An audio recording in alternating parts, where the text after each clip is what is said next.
Welcome to the Achieve Results Now podcast, the podcast that gives you immediate actions you can take to start seeing life-shifting results now. Hey everybody, welcome to the Achieve Results Now podcast. This is Mark Cardone and Theron Feidt. So we're here for our 7 Qualities of a Leader, Part 3. And today, one of my favorites. Every great leader I've met, people say they're such a good human. And I think a big part of that, being a good human, is the quality of empathy. Yes, it is. Yep. And don't confuse empathy with sympathy, because they're definitely different. Empathy is that understanding. Sympathy is feeling what they're feeling. Not that there's not a place for that. However, what we're talking about being a leader is understanding the people that you're leading and truly understanding them. And I think these steps that we have we'll definitely fill in some gaps. You know, some of them, of course, if you're a leader, you've heard this before. But successful people don't need to be told what to do. But sometimes they need reminders. 100%. And that quote stuck with me. I heard that quote, I don't know how many decades ago, and it really stuck with me and has kept me more open-minded, I think, as I learn more. Yeah, it absolutely has. And I think empathy, sympathy is so much about looking down, and empathy is so much about looking up together. Yeah, that's Like good. I I I like really that. think that's such a big part of it. And I think, some of us are really good with empathy, in the business world and when we're in certain situations, but then we get not so good with it with our families, right? Or Yeah, vice yep, versa. yep, yep. I think, there even people who are great at this in certain scenarios can use some reminders in other scenarios. So I think this is really a good podcast for anyone who is a leader, leads people indirectly, all of those things. Um, so let's get into it. Action Okay. step 1, mastering the active listening framework. Yep. Active listening is so important. I remember learning about it in my Mm-hmm. teenage years in little leadership seminars, and it Mm-hmm. has stayed true to be important even more so today. Right. Um, and what we're really talking about is being present. Yep. Being present in our conversations, in our talks, in our leadership, and things like that. Mm-hmm. Yep. For sure. And this next one, it's you can call it a technique, and I'm cautious using the word technique or using techniques when you're dealing with people because you can become too robotic. But I think it does serve a good purpose if it's done correctly. It's like I look at it being a good actor or being a horrible actor. You know, if you're a great actor, people don't know you're acting. And I think using this and what it is, and that's a big pre-frame of to tell you what it is, but it's repeat and validate. So when you're talking with somebody and you're really trying to understand them, repeating back to them what you heard will help clarify Mm. because oftentimes they may have said it differently, you may have heard it differently, or both happens. And then so the act of repeating what you think you heard helps get the understanding. I mean, think of it this way. If you text somebody something, how many different ways can you take that text? Especially if you don't really know them real well. Like if you and I text, we're fine. I mean, we don't need any Yeah. explanation, right? But if let's say you sort of know somebody and they text you and they're not really good at wording things, you could take offense to something that they didn't mean to offend you at all, but you could take offense. And this is kind of the same thing. Now, this is obviously live, this is in person, and that's what this helps with is repeating and validating what they said. Yeah, and I think, when you talk about tactics and things like that, I think, when dealing with people, a lot of our natural desire, right? And you go back to Dale Carnegie, Mhm. everyone's most natural desire in the world is the craving for significance. Right. So what do most people do? What do average people do when they're in a conversation? They speak way more than they ask questions or listen. Yep. Right? I mean, Yep. we all know people like that. It's not a negative against the person. You're just itching that need. And part of developing leadership skills is really about learning that the other person also has that need, right? And Right. helping them express that need is going to make you a better listener, a better person of understanding, and better able to help in the long run. But I think, when it comes to repeating and validating, I think when someone says, "Hey, I have a problem with this," we immediately go to answer mode. because we want to Right. help. Like Yeah. we are Yeah. a system of people who want to help. So we Yeah. say, oh, just do this, do this, do this. But if you didn't understand what their actual issue was or what their Hmm. concern was, it, answering doesn't help. Yeah. Or if you have a wife, They just listen. just want to just listen, just be a listener. It's okay. And I don't even think I have that down after almost 30 years. I still catch myself fixing the problem because that's what I do at the dojo all the time, Hmm. you know. But yeah, so this one I need a lot of work on still, but it's a great tool. The other part of this, and this is definitely a new phenomenon in the past 10, 15 years, and that's you have to remove the digital barrier, meaning Yeah, put your phone away when you're having dinner, lunch, whatever with somebody, coffee with somebody. Unless you're waiting for something important, you should not be on your phone with that person if they're in front of you. You should be totally engaged. If you said, let's get coffee and we budgeted an hour, spend that hour uninterrupted. Again, unless you have something, like in your business is a little different because you get calls and you have to, during the day, you have to be ready to take most of the calls, right? If you're a doctor on call, that would be different. But for most of us, it's not that way. We just have the habit of always looking down. Every time it bings and gives us a notification, we look at it, yeah, so that's another one because people, if you're on your phone and you're having a conversation with somebody, yeah. they know that you're not 100% engaged with them and they feel it. It's funny. So I'm fortunate enough to be able to like work in an office with my spouse, and Yeah. one of the things with that is there's always technology around. And Right. I remember when I got my new computer, which is the one I'm using now. It had a feature, so like when we talk, I try to turn away from my computer and make Yeah. eye contact with my wife, my team, whoever I'm talking to. Right. But I noticed what my computer did is it had a feature for power saving. I'm going to go quote unquote air quotes power Yeah. saving. That if you look away from it, it would dim, and then when you looked Okay. at it, it would brighten back up. Okay. And I noticed what that was doing was it was triggering me when it would dim to look at the screen to brighten it back up. Oh. So I kept like, we'd be mid conversation. I would just turn my head back to my computer and turn away, turn back, turn away. So I turned that feature off. Like I found how to turn that feature off, and it made a big difference because then it wasn't distracting. And like you said, I mean, the bing of our phone, right, Right. is it's like Pavlovian, where we Yep. immediately look at our phone because we need to know what that message is. And Yeah. I think there's definitely professions that have that, but I would recommend to people that you should assume your profession is not one of them.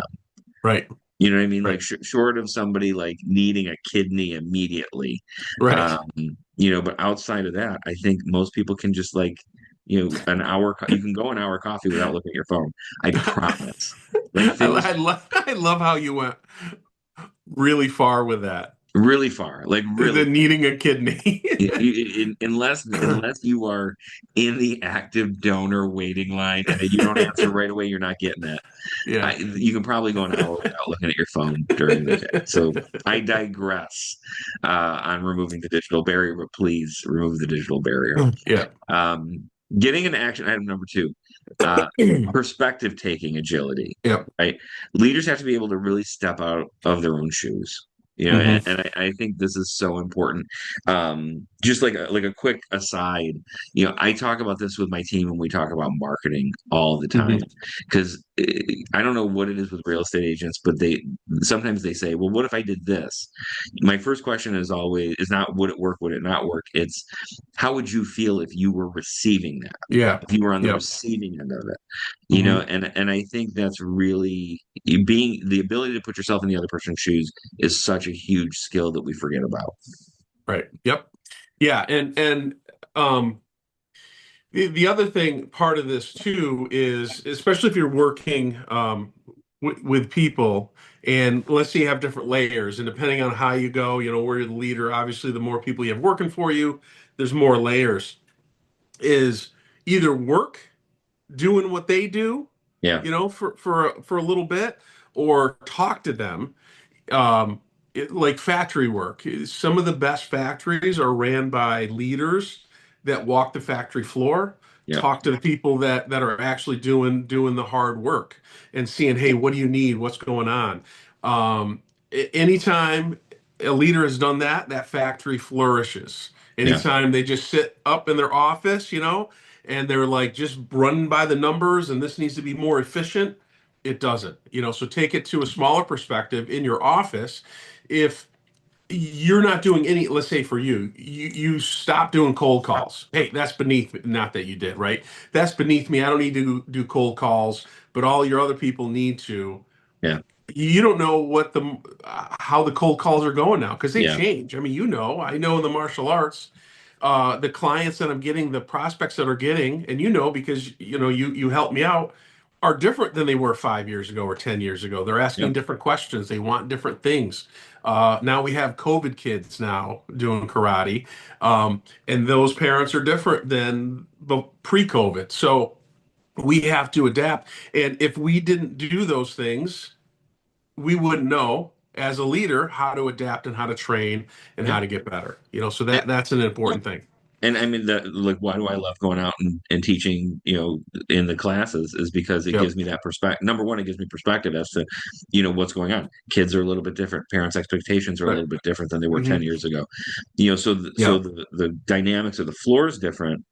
But also, like, when I give, the staff tips, like teaching tips, like what you do, I mean, we know because we've done it recently. Yeah. Like, we can say Yeah. this.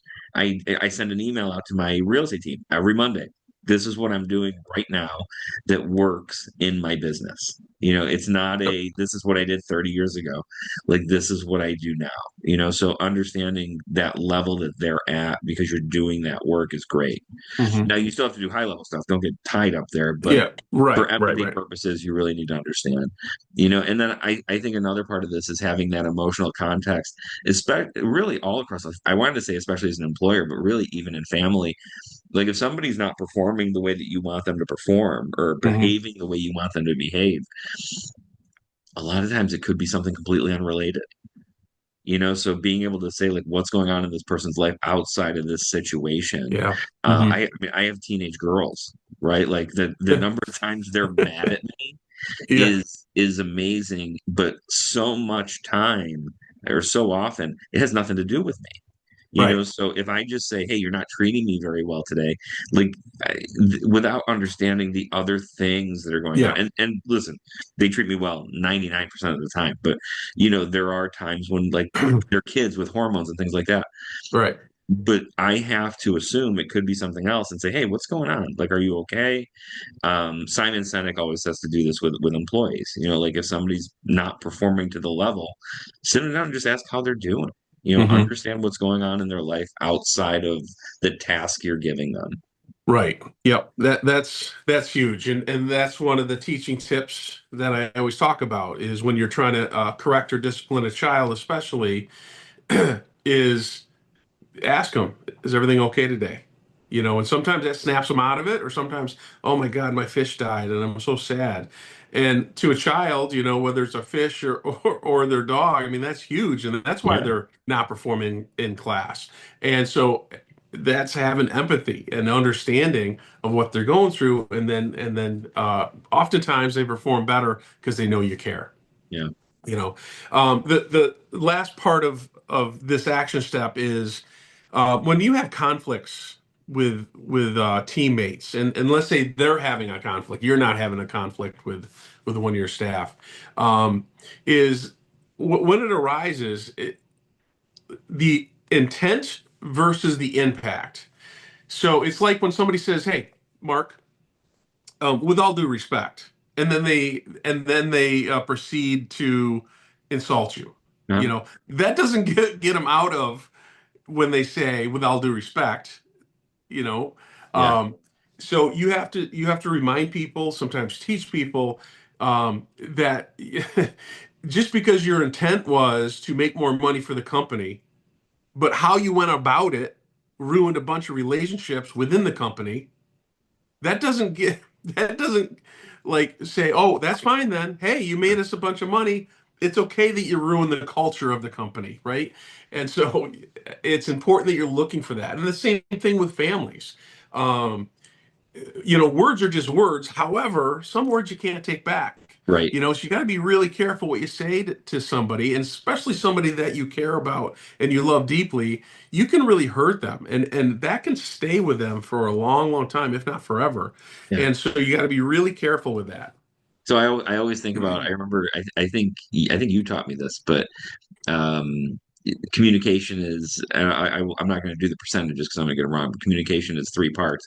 The large part being body language, kind Hmm. of the middle part being voice quality, charisma, enthusiasm, and that part. And then Right. like the last 7% being the words you say, being like the Yeah. least important part of communication. Hmm. And I think people hear that and they go, oh, so the words don't really matter. No, the words do matter, right? Yeah, Like they do. communication is 100%. So Yeah, making sure that, we are getting better at picking the right words and saying things in an empathetic way, I think will just make us better leaders. for sure. For Um, sure. and now really, getting into step three, which is what we're going to say is the hard side of the soft Yep. skills, right? Hmm. Putting in an operation, because without action, without doing anything, number one, this podcast is about taking action. So it's all about that. But without action, that empathy is just sympathy. Right. So we really need to make sure we're Hmm. doing something. So talking about, removing the roadblocks is the first part of this, and Hmm. ending every session with the question, what's an obstacle in your way right now that I can help you with? And I think this is so powerful. Even if you just say, what can I help you with right now? And the number of times I do this in my family, my team, anytime something comes up, like, how can I help? Are my four favorite words. How can Right. I think if Yeah. you live your life with a how can I help attitude, you will be successful. And I love this part. Remove those roadblocks for people. I love it when people say, I have three words for you, and then they use four or Seven five. words. Yeah. Maybe a number. I don't know. Uh, so the next part of this, the next bullet point would be tailoring your recognition, and this is important. Team, and you can certainly use this with family too. With your kids. I wouldn't recommend with your spouse necessarily, but with your team, and we know this with our students that some students love public recognition.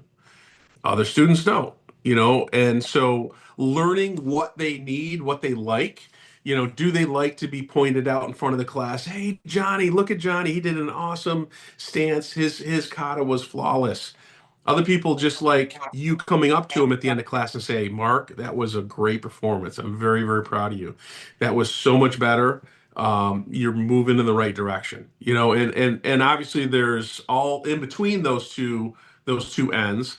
But knowing your team, knowing your family, with your two girls, which one can you say this to and which one do you have to say that to? It's going to be different. Even though they're raised by the same parents and they're not that far of an age spread, they're different. They're very different. And I know them, and I know and they're students, and I know how different they are. And the public praise of "I'm so proud of you. I'm going to post your picture on Instagram," is not the way to go. At least with Right. mine. But yeah, I think that's great. Really, I personally, I'm not a big fan of public recognition for myself.